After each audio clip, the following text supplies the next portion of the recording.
Good afternoon, friends. Myself Payal Thakur from UP Aligarh.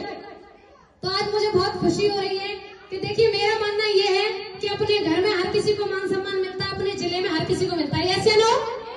पर किसी दूसरे जिले में आके, दूसरे स्टेट में आके मान सम्मान मिलना बहुत बड़ी बात है, ऐसे नो।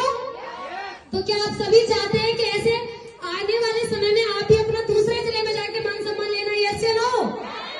देखिए मेरा मानना ये है कि मेहनत हर कोई नहीं देखता, सफलता सब देखते हैं, ऐसे नो।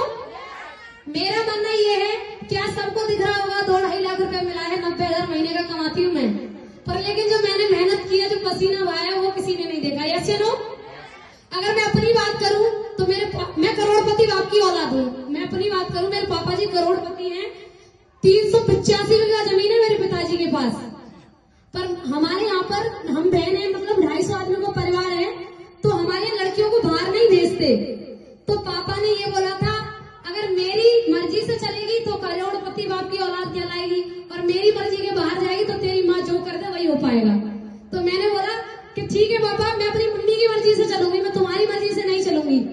भाई अगर पापा की मेहनत का है तो पापा का टैग लगेगा, ऐसे नो। और खुद की मेहनत से कमाएंगे तो हमारा टैग लगेगा, ऐसे नो। मेरी मम्मी ने जैसे तैसे करके मेरा एडमिशन कराया अपनी रिस्क पे।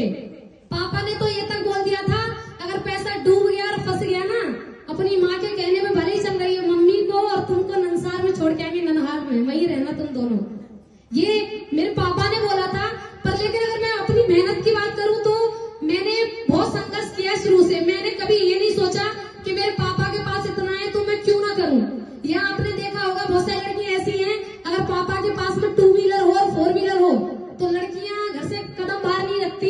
अगर मैं अपनी बात करूं तो 3 गाड़ियां मेरे घर में, 4 व्हीलर, 2-2, 3-3 ट्रैक्टर हैं और एक ट्रक भी है। मेरे घर में सब कुछ है। पर मेरा मेन मकसद ये है कि लड़की के पास में कुछ अपना होता नहीं है।